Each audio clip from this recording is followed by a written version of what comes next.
ఇస్లాం కి ఖురాన్, క్రిస్టియానిటీకి బైబిల్, సనాతన ధర్మానికి భగవద్గీత.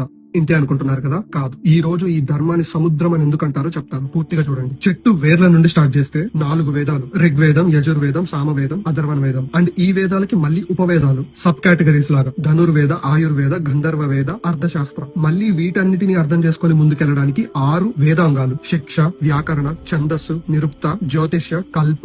మళ్ళీ ఇందులో వీటికి సబ్ కేటగిరీస్ 4 ఉపాంగాస్, ధర్మశాస్త్రాస్. అందులో స్మృతిస్ లైక్ మనుస్మృతి, పరాశర స్మృతి ఎక్సెట్రా. నెక్స్ట్ పురాణాస్. మళ్ళీ ఇందులో 18 మహాపురాణాలు, 18 ఉప పురాణాలు, ఇతిహాసాలు. ఇందులోనే శ్రీమద్ రామాయణము, మహాభారతము ఉంటాయి. ఈ మహాభారతంలో ఒక్క సన్నివేశంలో యుద్ధం స్టార్ట్ అయ్యే ముందు అర్జునుడికి కృష్ణుడు ఉపదేశించిందే భగవద్గీత. అంత చిన్న పార్ట్. ఇంకా అయిపోలేదు. Next Mimamsa and న్యాయశాస్త్ర. మళ్ళీ వీటిలో 6 ఆస్తిక దర్శనాలు అంటే ఫిలాసఫీ గురించి: న్యాయ, వైశేషిక, సంఖ్య, యోగ, పూర్వ మీమాంస, ఉత్తర మీమాంస. మళ్ళీ ఈ ఉత్తర మీమాంస కింద 3 స్క్రిప్చర్స్, అవే ప్రష్టాంగత్రయి, ఉపనిషదులు, బ్రహ్మసూత్ర, భగవద్గీత. ఈ ఆస్తిక దర్శనాలే కాకుండా 3 నాస్తిక దర్శనాలు కూడా ఉన్నాయి: బౌద్ధ, జైన, చార్వాక. ఇంకా చెట్టులో మీకు మెయిన్ గా కనిపించే భాగానికి వస్తే 6 ఆగమాస్: శత్క, శైవ, వైష్ణవ, గణాపాత్య, కౌమార, సౌర. వీటిలో నుండే మోస్ట్ ఆఫ్ ద పూజలు, పునస్కారాలు లైక్ రిచువల్స్ అన్ని వచ్చాయి. సో గీత కేవలం 1% మాత్రమే, కానీ 40 to 60% ఆఫ్ ద ఫిలాసఫీని మీరు కవర్ చేయగలుగుతారు. ఈ నాలెడ్జ్ ని విజయలక్ష్మి గారు ఫ్రమ్ నిర్వాణ అకాడమీ ఇంగ్లీష్ లో షేర్ చేశారు. బట్ నాకు మన తెలుగు వాళ్ళకి షేర్ చేయాలనిపించి మళ్ళీ చేశాను. అందరికీ